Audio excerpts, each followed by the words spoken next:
Assalamualaikum warahmatullahi wabarakatuh. Auda, selamat bertemu kembali di dalam rancangan iInfo.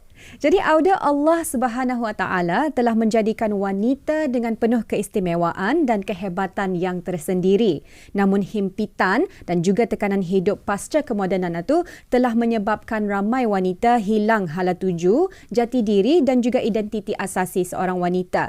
Jadi jati diri wanita ini, Auda, adalah topik yang akan kita bincangkan sekejap lagi bersama dengan Puan Nurul Nazrah Jaya, iaitu Pegawai Pembangunan Masyarakat Kementerian Kebudayaan Belia dan Sukan. Assalamualaikum Puan. Waalaikumsalam Wafah. Apa khabar hari ini? Baik, Alhamdulillah. Alhamdulillah. Baiklah Puan, tanpa membuang waktu lagi, mungkin ramai penonton di luar sana masih ragu sebenarnya apa yang dimaksudkan dengan jati diri wanita ini Puan. Sila Puan jelaskan. Okey, baiklah. Jadi sebelum lebih lanjut berbincang mengenai dengan jati diri wanita ni, ingin saya terangkan dulu maksud jati diri di sini, iaitu sifat atau ciri unik seseorang itu yang melambangkan kepribadian seseorang itu. Misalnya Wafa adalah seorang yang tegas ataupun ceria ataupun lemah lembut. Wah. Soalnya saja lemah lembut. Okey, jadi dalam konteks hari ini kita akan membincangkan soal jati diri wanita. Jadi wanita sinonim dengan kelembutan, feminin, warga alat dan penyayang. Itu memang sudah sinonim dengan wanita. Tapi jika kita ni kaitkan dengan pasca kemodenan ni, jati diri wanita ni haruslah orang fleksibel dan holistik. Jadi agar mampu mengharungi liku-liku kehidupan, macam itulah. Jadi apabila memperkatakan wanita, kalau orang Brunei selaku orang Brunei memang indah lari daripada prinsip kita ni Melayu Islam beraja. Jadi artinya semua yang saya sampaikan di sini haruslah berlandaskan kepada agama Islam. Jadi itulah mukadimah mengenai dengan jati diri wanita. Baik Puan. Jadi bagaimana pula wanita yang banyak mengalami masalah sehinggakan mereka hilang kepercayaan diri seperti kes perceraian ataupun rumah tangga dan yang tidak harmoni itu Puan? Jadi kes kebanyakan wanita yang saya handle di Jabatan Pemasyarakat di bawah bahagian keluarga wanita kanak-kanak, yang mana wanita ni ada juga mengalami isu-isu perceraian, rumah tangga dan rumah tangga yang tidak harmoni, iaitu keganasan rumah tangga misalnya. Jadi apabila di sini keganasan rumah tangga ni berlaku pada bis diorang ni, diorang takut kan come forward, takut untuk melaporkan. Jadi banyak yang masih dalam kepompongan yang orang dalam bubble jadi yang nak keluar daripada bubble tersebut. Jadi banyak yang what is frustration kami, selalunya kekecewaan kami apabila saja mangsa penderaan ni indah mau meneruskan laporannya. Jadi itu adalah salah satu our frustrations lah.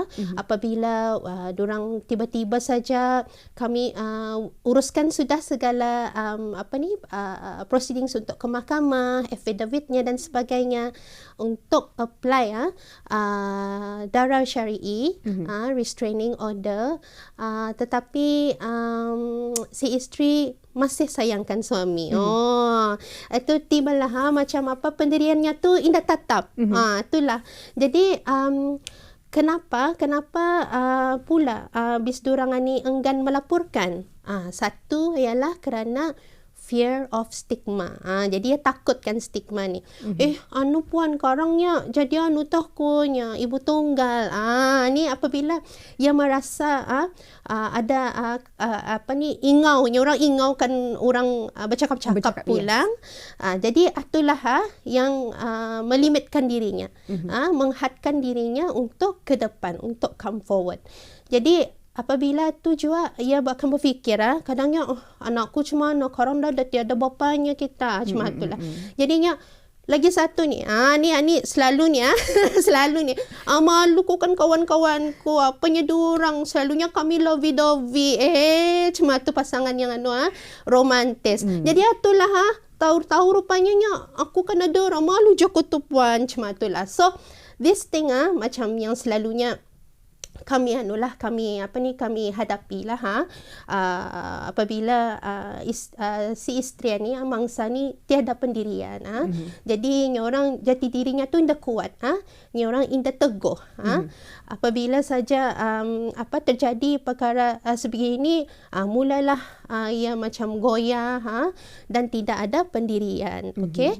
Jadi juga selain daripada tu lack of family support. Apabila family support itu kurang, mama babahkunya ni marah ninya. Sekarang aku diterbalikkannya timpalaknya. Cuma tunya kau je yang kahwin sama kau je yang memilih Jadi itulah apabila saja timbul perasaan macam mana macam rasa macam family the support dan sebagainya. Itulah apabila ia pendiriannya dan jati dirinya tidak teguh, mulalah ia berpaling tadah dan mengalah, berputus asa. Jadi itulah yang ingin saya perkatakanlah mengenai dengan wanita yang mengalami masalah sosial ini. Baik Puan, jadi apakah caranya bagi wanita itu untuk mendapatkan jati dirinya kembali setelah dia terpesong akibat terpengaruh dengan perkara yang tidak senonoh ini? Yes. Jadi selain daripada masalah rumah tangga tadi, ada juga kami menerima kes-kes yang mana masalah isu-isu sosial iaitu bahaya moral bagi wanita. Di tahun kebelakangan ini especially pada tahun 2021 unit wanita bahagian keluarga wanita kanak-kanak telah pun menerima peningkatan kes wanita dengan kegiatan yang tidak bermoral iaitu seperti mengandung, melahirkan anak luar nikah, sukar dikawal dan tinggal bersama teman lelaki dan jual sumbang mahram. Jadi apa yang kami lakukan, sokongan Jabatan Pembangunan Masyarakat kepada ibu yang melahirkan tidak sah tarafannya adalah untuk memberi durang nasihat. Nasihat mengenal pasti jika ini adalah puncanya daripada isu keluarga dan juga merujuk kepada bahagian bantuan untuk mendapatkan kewangan jika mana misalnya ada financial problem dan sebagainya, dan juga untuk memantapkan lagi kemahiran bisdurangan ni, skill durang misalnya untuk pekerjaan tu jadi dan juga memberi counselling. Ini kami akan rujuk ke bahagian counselling. Jadi pihak JAPIM juga bekerjasama dengan pelbagai agensi untuk ni orang it's interagencies, okay, interagencies, bukan saja JAPIM tetapi pelbagai agensi juga. Jadi oleh itu jika seseorang itu terpesong, bangkitlah, mulakan lembaran baru, move on, teruskan kehidupan dan jangan dijadikan kisah silam itu sebagai benteng, sebagai benteng or sebagai limitation untuk ia maju ke hadapan.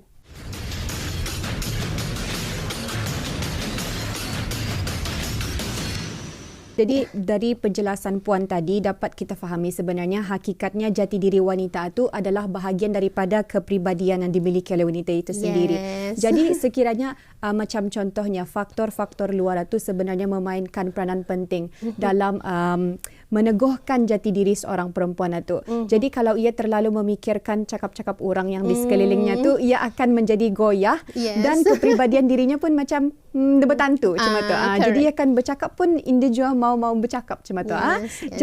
Jadi jati diri macam mana Puan yang ingin kita ni fokuskan dalam perbincangan kita ni dalam pasca kemodenan ni.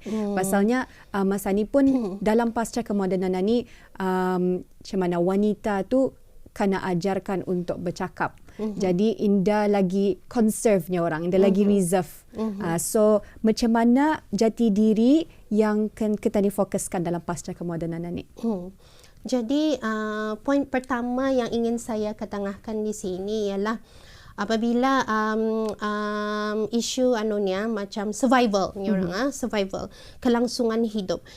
First thing first, macam kita ni akan fikirkan wanita dan survival, wanita dan kelangsungan hidup. Ini adalah penting dalam suasana ekonomi yang mencabar ni. Misalnya seringkali masalah terhadap masyarakat umumnya adalah berkaitan dengan kewangan. Okey, umumnya adalah aspek ekonomi maupun yang bujang, wanita yang bujang maupun wanita yang berkahwin. Memang tu nowadays ni apabila kita ni menyentuh bab kerja, mencari makan dan sebagainya ni, wanita dalam ekonomi orang dalam era moden ni sangat-sangat kompetitif. Sangat kompetitif tu. Jadi dari segi sektor kerajaan, sektor swasta atau dari segi ekonomi. Jadi semua mau berlumba-lumba to get a good job. To get a good job yang menjanjikan gaji yang lumayan. Jadi di sini wanita-wanita Brunei Darussalam di sebalik kelembutan itu harus juga ada ketegasan. Harus juga ada ketegasan, rebut peluang dan kreatif. Ni kreatif ni pentingnya, kreatif untuk mencabar peluang pekerjaan yang orang sungguh mencabar ni. Kalau boleh more out of the box, out of the box.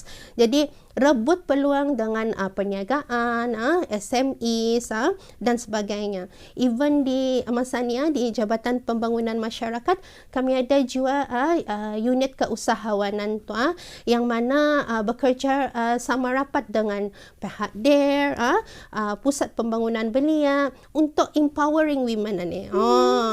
Empowering women to actually macam ada kemahiran, kemahiran misalnya dari segi salon kecantikan, macam memberikan starting point, betul Puan? Yes, menjahit, berniaga dari rumah pun diajar tu macam mana cara menarik perhatian orang ramai, especially menggunakan media sosial, dan juga ada tu yang punya apps, misalnya Canva dan sebagainya. Itulah untuk orang lebih lebih kreatif lagi dalam menarik perhatian orang ramai.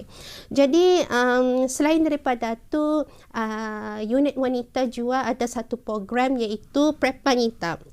Prepanita. What is Prepanita here? Prepping women. Jadi Prepanita ni it was launched last year sempena International Women's Day tu. Jadi Prepanita ni adalah untuk higher institutions kepada institusi tinggi yang mana kami akan menyediakan bis durangan ni dengan pengalaman orang dengan awareness dan juga misalnya fasa 1 tu kami ada topik mengenai welcome to the world of work. Selamat datang ke dunia pekerjaan. Jadi indahnya orang kita ni lepas-lepas turun-turun ayam saja. Kekajutan apabila bekerja. Macam mana ni rupanya bekerja ni. Okey, itulah. Jadi kita ni mesti ada orang ada job ilmu dan pengalaman tu. Jadi kami akan memberitahu macam mana work life balance, jangan bekerja saja. So mesti ada orang keseimbangan between work life harmony. It's very very important. Jadi itulah. Dan juga secondly fasa yang kedua adalah komunikasi namanya. Komunikasi ni is awareness, awareness mengenai dengan keganasan rumah tangga, mengenai dengan bahaya moral dan sebagainya. Jadi durang prep, durang tahu mengenai isu-isu semasa. Okey. Jadi itulah basically ingin saya perkatakan di sini. Yes. Baik. Jadi apa masalah dan cabaran yang in real life yang dialami oleh wanita Brunei berkaitan dengan sosioekonomi ni Puan? Alright, okay. Jadi sangat signifikan sebenarnya rata-rata masalah berlaku pada wanita dan keluarga yang mempunyai masalah ekonomi. Ya. Contoh saja membali susu anak pun adalah satu perkara yang membuatkan ia menjadi stres yang melampau-lampau. Misalnya, jadi snowball masalah itu semakin besar, semakin orang it's getting bigger, semakin besar. Jadi misalnya anu puan aku dah dapat tu, payahku tu kan attend kursus satu. Kenapa? Kerana aku dah pandai memandu. Tiada transport. Jadi sebenarnya kalau tidak pandai memandu, boleh saja belajar, boleh saja belajar memandu. Kuatkan hati, kuatkanlah jati diri kita ni tu sebagai wanita. We can actually get out from the bubble untuk orang lebih berani, berani berusaha. Sampai bila tu aku dah pandai drive ni, macam tu dah akan menunggu orang mengantar saja itulah. So di sini yang paling penting adalah mental fortitude. Mental fortitude ni adalah mental toughness seseorang itu. Kita ni mesti kuatkan mental kita ni, walaupun kita ni berada di dalam masalah sekalipun, kita ni mesti kuat, kuat mengharungi liku-liku kehidupan itu.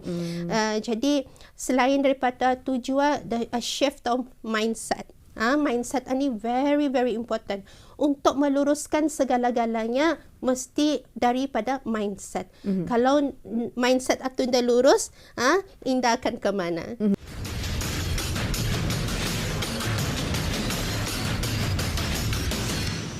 Kali sebenarnya payah je puan.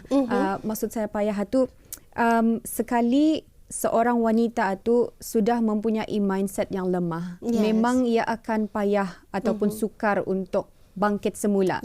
Especially kalau ia nada support daripada ia punya family-nya, family terdekatnya.